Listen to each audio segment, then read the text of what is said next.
national headquarters, Mr. Chair, yun po ang pagkakaalam ko.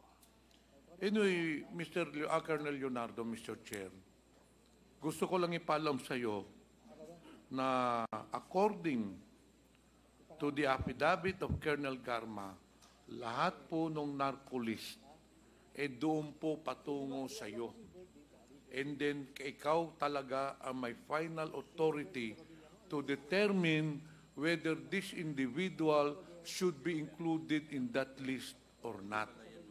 And that is why, in fact, Colonel Wesley Barrioga, although he was not involved sa drugs, pero after Wesley Barrioga was killed, nilagay ho ninyo doon sa pangatlong listahan si Wesley Barrioga because in the operations of the war on drugs, it is very clear, Mr. Chair, na ang main ikangang operator of the war on drugs was Colonel Leonardo. Marami ho nagsasabi sa resource persons natin pointing to Colonel Leonardo. So I suggest, Colonel Leonardo, na mas mabuti sigurong sabihin mo na lahat dito.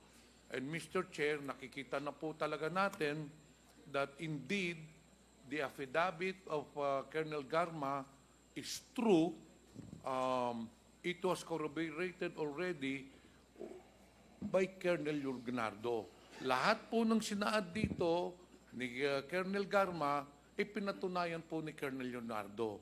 Pati yung meeting with the PNPA class, pati yung structural organization, sinabi din po sa salaysay ni Colonel Garma na nagkaroon ng meeting, nagkaroon ng structural plan, which was corroborated by Colonel Leonardo. So therefore, Mr. Chair, all the things na sinabi ni Colonel Garma dito sa affidavit niya ay totoo po lahat. Yun lang po, Mr. Chair. Thank you, Congressman Pimentel.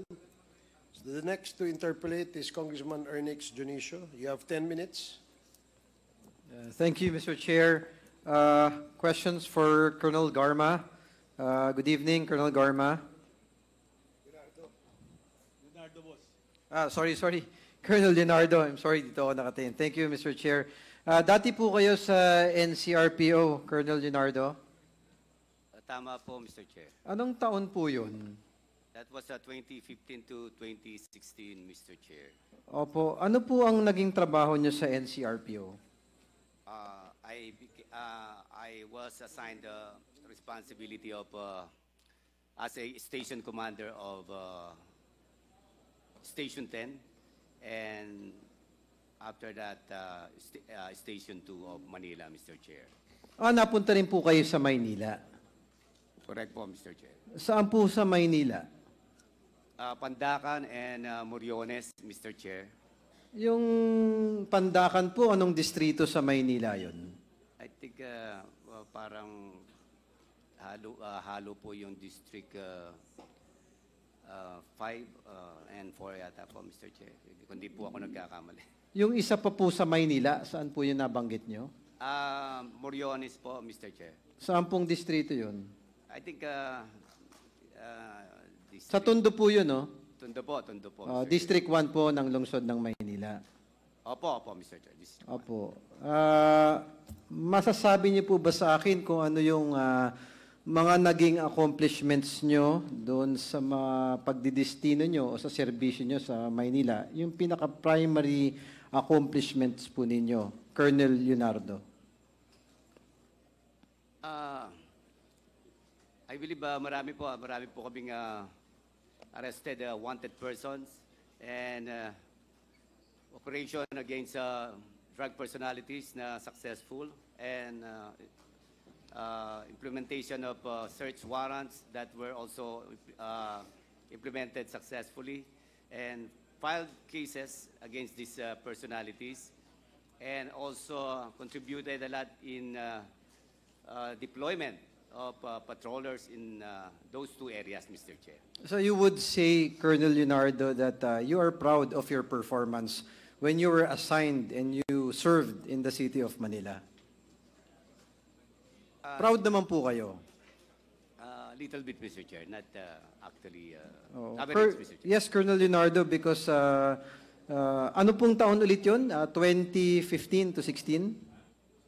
Tama po, Mr. Chair.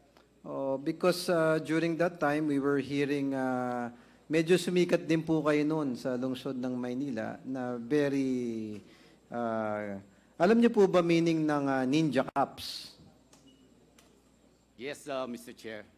Oh, can you briefly define in your own words to the committee sa sarili niyo pong definisyon, ano po ba ang ninja cops? Ninja cops, Mr. Chair, are these are rogues cop involved in illegal activities. They are a small group of batches of PNP non-officers, and they were able to evolve into a more organized crime group than being with the front that they are actually conducting anti-illegal drugs operation, Mr. Chair. So, if I'm not mistaken, would you agree na yung ninja cops, parang ito rin po yung tinatawag nating narco cops, no? Would you agree, Colonel Leonardo? Well, ninja cops, it became ninja modus, Mr. Chair. And tama po kayo, they are also considered narco cops, Mr. Chair. Yes, Colonel Leonardo, meaning these are the cops, no? Once they seized na mga drug items, mga droga, they tend to recycle it and sell it for profit for themselves. Tama po ba? Yes, Mr. Chair. So, ano po ang, kayo po, sa personal ninyo, ano po ang pakiramdam nyo sa mga ninja cops o mga narco cops? Galit po kayo sa kanila? Yes, Mr. Chair, because sila po ang isa sa mga enablers. That's why ang drug situation natin noong mga panahon na yon ay lumala. At halos walang pamilya na hindi po naapektuhan yung illegal na droga na yan. Since ako taga-Tondo rin, marami po nga akong kamag-anak na damay din dyan. That's why I'm very determined na talaga pong tumulong dyan sa war on drugs na yan, Mr. Chair. Against these ninja cops po. Kasi na-contaminate po nila halos ang buong Pilipinas. Itong modus nila ginaya dahil po pinagkakakitaan instead of really focusing on law enforcement. Talagang kinarir pa nila yung, kumbaga, halos dinaig pa nila yung drug lord. Double ang tama sa atin, pinasasweldo ng tao, kumikita sa pamahalaan, pinagkakatiwalaan natin, pag nahuli yung mga drug lord, mga pushers, sila naman yung magbebenta sa kalye. Tama po ba, Colonel Leonardo? Tama po kayo, Mr. Chair. So it's safe to say na kayo po bilang isang miyembro ng kapulisan ng lungsod ng Maynila, at the time, you were really mad. Talagang galit tayo sa mga narco cops at ninja cops. Tama po? Mr. Chair, determined to go against these people, very dangerous people. But of course, dahil determinado ako, payag po ako kahit na harapin sila, Mr. Chair. Is it true that during the time na naroon kayo, nagkaroon po ba kayo ng mga accomplishments para ma-neutralize itong mga narco cops or ninja cops na to? During my time po kasi ay wala pa po yung intensified campaign against meron na po pero iba po yung program. So nung time na yon, yung iba namamayagpag pa po nung bago po ako umalis ng Tondo, Mr. Chair. Pero nung nagkaroon na po ng war on drugs, would you say na isa po kayo sa mga tao na talagang who focused on eliminating pagpapahinto ng mga aktibidades ng mga narco cops? In some ways, Mr. Chair. So ano po ba ang nangyayari sa mga narco-cops? Paano po natin sila napahinto? Dahil we all agree that narco-cops are a menace to society. So ano po ba ang ginawa ninyo sa kapasidad ninyo nung nasa lungsod kayo ng Maynila? And at the same time, nung napunta na po kayo on a higher level of service to the Philippine National Police during the war on drugs, paano nyo po napigilan o nahinto yung mga narco-cops or so-called ninja cops? Nung pong nandun ako, we tried our very best to show them how to conduct operation against illegal drugs, which is the May proper- nahuli po ba kayong mga ninja cops? Nung time na yun, wala po. Wala po kayo nahuli? Nung time po na yun, before 2016. No, nung war on drugs na po, after 2016.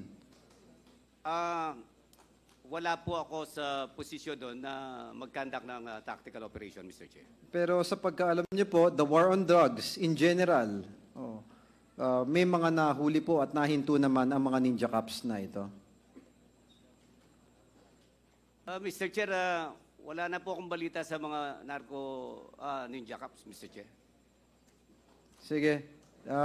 Colonel Leonardo, yun lamang ang aking katanungan sa inyo because I really wanted to check kung ano po ang ginawa ninyo sa kapasidad ninyo and during the time na war on drugs. I know that these people are a menace to society. I just wanted to know how they were stopped in your capacity and during the war on drugs. So we weren't able to get a definitive answer, Mr. Chair. So that's my line of questioning for now. Thank you, Colonel Leonardo. Thank you, Congressman Junicio. Just a follow-up question sa tanong ni Congressman Junicio kay Colonel Leonardo. Colonel, dun ba sa mga areas where you were assigned, no? Would you still remember, would you know kung ilan po ang namatay doon na mga drug users or pushers? Mr. Chair, yun po, kasi po ang assignment ko sa Manila is up until first week of July 2016 po, Mr. Chair. And ilan ang namatay under the area where you were supposed to be the commander? I'm not sure, Mr. Chair, kung may namatay nung kasi very short period lang po ang assignment ko sa Tondo. But when I was in Pandacan, there was no incident that there was killed during the operation. What about ninja cops? How many cops have you identified as and considered as ninja cops in the area where you used to be assigned? Well, original ninja cops. There are this what we call the original ninja cops. They are less than 10, Mr. Chair. So, halimbawa po, sa Moriones, na-assign kayo sa Moriones, would you still remember ilan ho ang pulis na ninyo doon sa Moriones? I think during that time, we have 300 plus policemen, Mr. Chair. And out of 300, Colonel Leonardo, ilan po ang considered to be ninja cops in that particular assignment of yours? So far, Mr. Chair, doon po sa Tondo ay hindi po naka-assign ng mga ninja cops doon, Mr. Chair. Yung mga identified ko lamang po, na less than 10. So wala kayong na-identify doon sa Moriones, sa Tondo, na mga ninja cops? Wala po doon, Mr. Chair. Yung original ninja cops. I'm referring to the original ninja cops, Mr. Chair. Can you educate me, ano yung ibig sabihin ng original ninja cops? Meron bang hybrid ninja cops? Meron bang original, meron bang fake ninja cops? Ito po kasing ninja cops, batches po ito that came from Manila Police District po talaga ang pinanggalingan nito, mga ito. And then they started at first doing some yung parang cotton cops lang po. Yung pong, they will arrest people and they some would plant some evidence so that they can mark them with the amount that a victim could afford to give to them, Mr. Chair. So, in the area where you were assigned, prevalent po yung planting of evidence. During my time, Mr. Chair, I think it was it already evolved in a more a bigger type of operation, Mr. Chair, by the Ninja Cup, Mr. Chair. So, ito yung mga scalawags, no? What about yung mga nagre-recycle ng drugs? Nanguhuli, ang ebidensya, itatago ang kalahati, inire-recycle pabalik sa kalsada. Meron ho kayo na-identify na ganon? Actually, through intelligence operations, marami po kaming na-identify, Mr. Chair. Meron ho ba kayo nakasuhan? I believe marami po nakasuhan ang mga region, Mr. Chair. And these are the cops na nagre-recycle ng drugs, ha? Ito yung ninja cops.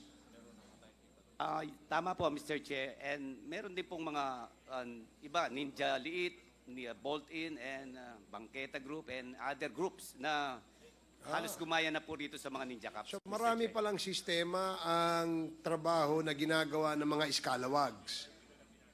Prior 2016, Mr. Chair, marami po. So yung nabanggit mo kanina, ninja cops, ito yung nagre-recycle ng droga. Manguhuli, i-recycle. Ano ho yung isang binanggit nyo? Ninja Liit. Ninja Liit. Ano naman ho yung Ninja Liit? These are, ito po ay mga, mga group of rogue policemen that tend to follow the, yung modus nung Ninja Cups. And they were able to learn from the Ninja Cups, original Ninja Cups. And since the Ninja Cups are aiming for a bigger haul, like for example, 5 kilos up, yun po ang target ng Ninja Cups. So yung mga 1 kilo, 2 kilos, they won't really arrest that. But this Ninja Liit will now, sila po ang huhuli ng maliliit. Kaya po tinawag sila mga Ninja Liit. No? According sa research, Intel research po namin, Mr. Chair. Okay. Ano pa ho yung isa? So may Ninja Cops, may Ninja Liit. Ano pa ho yung iba? Meron din po Yung nabanggit nyo kayo na, bangketa. Ano yung ibig sabihin ng bangketa cops? You know, ito pong mga bangketa group naman, they are policemen who will conduct anti-illegal drug operation but will negotiate those arrested outside the office. Ito po yung mga binabaybast. Pagka may nahuli, binaybast, may ebidensya, kakausapin yung suspect. Hihingi ng pera, pag binayaran sila ng pera, pakakawalan nila. Tama po, Mr. Chair. Itatago nila ngayon yung ebidensya. Tama po, Mr. Chair. So yan yung bangketa cops. So meron kang ninja cops, ninja liit, meron kang bangketa cops. Ano pa ho yung iba? Meron din mga tinatawag kami na bolt-in, mga Bolt-in. halos ganun din po. It's the same. You know, pagka nakakuha po sila ng information that there is meron pong target na drug personalities na uhulihin nila, and then mag-bolt-in po itong mga ito. Usually they are mga ganun din po, magkaka-badge din po. Then they will conduct the operation. Again, hindi po alam ng mga kanya-kanyang opisina nila, Mr. Chair. So in other words, Colonel, ang ibig mong sabihin, in spite of the fact that there was a strict order on the implementation of war on drugs, marami pa rin mga klase-klaseng mga iskalawags sa PNP na walang takot sa nag-utos na mag-implement ng war on drugs. Tama po ba yung ganong understanding? Yung po lahat na sinasabi ko ay before 2016 July. Nung war on drugs na po, nawala po lahat yung mga yon, Mr. Chair. Naubos po. So Yung ibig ganung sabihin, mga modus, nawala na itong- po, nalinis po. Ito mga different types of scalawags in the PNP, nawala yan nung 2016 nung in-implement yung war on drugs. Opo, yun po ang in-ensure ng buong PNP na makover sila sa operations po, yung double barrel po, Mr. Chair. Okay. In-implement po yung double barrel, no? Yung po bang mga pulis na mga namatay, sila po ba ang tinatawag na ninja cops, ninja liit, bangketa cops? At ito ba sila yung mga namatay na mga pulis? sila ba ay kasama doon o kasapi doon sa grupong nabanggit nyo na mga scalawags? Regarding that, Mr. Chair, wala na po akong personal knowledge doon po sa I wouldn't know, Mr. Chair, because the region is the one in charge of implementing po yung Oplan double barrel, Mr. Chair. Okay. Sige.